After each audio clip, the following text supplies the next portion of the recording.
Hola, ¿cómo están? En este video vamos a utilizar conocimientos que hemos visto, hemos aprendido en videos anteriores para determinar el área y el perímetro de un rectángulo.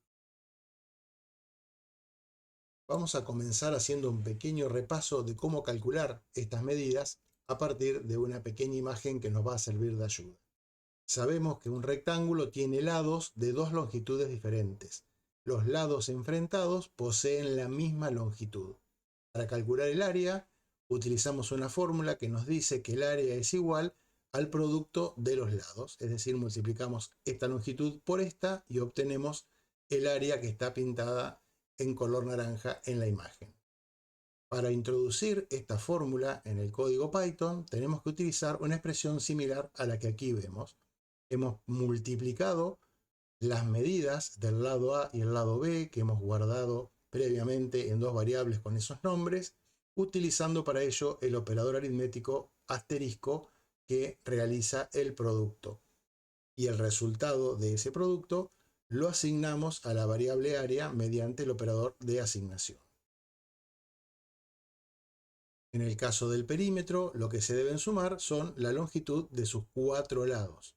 Dado que hay lados de dos medidas, basta con hacer dos veces la medida de uno de los lados más dos veces la medida del otro lado y con eso tenemos calculado el perímetro. En Python la expresión puede ser la que vemos aquí en el ejemplo. Multiplicamos por 2 la longitud del lado A y a ese resultado le sumamos el doble de la longitud del lado B. Asignamos el valor total a la variable perímetro y ya tenemos el cálculo realizado. Repasado estos temas, veamos cómo escribir este código en Python. Creamos un nuevo archivo y en él vamos a escribir nuestro programa. Nos interesa que sea el usuario el que ingresa las medidas tanto del lado A como del lado B. Para ello vamos a utilizar la función input como vimos anteriormente.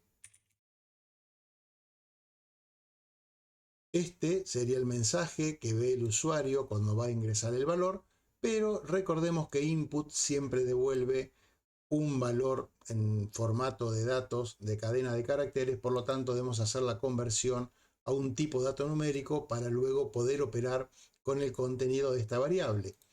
Esa conversión la podemos hacer simplemente poniendo float, encerrando el input de manera de que la función float se encargue de convertir el resultado del input en un valor numérico, en este caso de punto flotante, ¿no? Para ingresar el lado B debemos hacer algo muy similar, por lo tanto vamos a copiar esta línea y pegarla a continuación, editando las diferencias. Usamos una variable que se llame lado B y cambiamos el mensaje que va a ver el usuario por lado B. Y vamos a agregar también aquí un dos puntos y un espacio para que sea más claro el mensaje que vemos en la pantalla. Lo que corresponde ahora es calcular tanto el área como el perímetro. Para eso vamos a declarar una variable que se llame área y le vamos a asignar el valor que resulta de multiplicar el contenido que tenga lado A con el contenido que tenga lado B. Fíjense que el autocompletado es muy útil y me muestra los valores de las variables que hemos definido, además de otras cosas que veremos más adelante, pero puedo seleccionar de ahí y ganar algo de tiempo. Ahora área contiene efectivamente el área de la figura. Y vamos a crear otra variable que se llame perímetro. Recuerden que no conviene utilizar acentos o otro tipo de tildes en las variables, así que vamos a poner área y perímetro así como se ve en la pantalla. Y recordemos que el perímetro era dos veces, o sea, 2 por el valor del lado A más dos veces el valor del lado B. Con esto ya tenemos en dos variables el valor del área y del perímetro. Nos resta mostrarle al usuario estos valores para terminar nuestro programa. Para ello utilizamos la instrucción print. Podemos poner un pequeño mensaje, por ejemplo, el valor del área es dos puntos, una coma y como segundo argumento del print acá pondríamos área.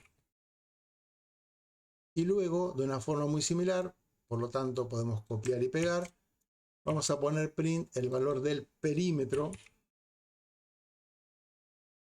es,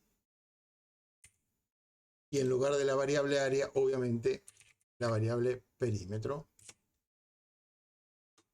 Y así quedaría nuestro programa que sirve para calcular área y perímetro de un rectángulo a partir de las medidas que ingresa el usuario. Vamos a probarlo ejecutándolo. Ejecutamos y vemos que en la terminal se nos solicita el valor del lado A, supongamos que son 10 unidades, y luego el valor del lado B, supongamos que son 20 unidades. Cuando dé Enter, el programa va a realizar los cálculos muy rápidamente, obviamente, y nos va a mostrar los resultados. Presionamos Enter y vemos que el valor del área son 200 unidades, y unidades cuadradas, por supuesto, y el valor del perímetro son 60 unidades. Aparecen con el punto 0 porque los valores que ingresamos son de punto flotante. A pesar de que hemos ingresado 10, Python lo ha interpretado como un número de punto flotante con decimales en 0 y el resultado se muestra de esta manera. Si cuando ejecutamos el programa ponemos medidas que efectivamente sean medidas que tienen decimales, por ejemplo 5.5 y 6.3 como lados del rectángulo, ahí sí vemos que los resultados tienen decimales que son distintos de 0, ¿no? En el caso anterior eran 0 porque habíamos ingresado valores que técnicamente son enteros. Ahora que hemos ingresado valores de punto flotante, vemos que las áreas tienen una parte decimal. Pero bueno, en principio este pequeño programa nos ha servido para repasar básicamente los temas vistos hasta este momento. En el próximo video vamos a abordar temas nuevos, así que los espero.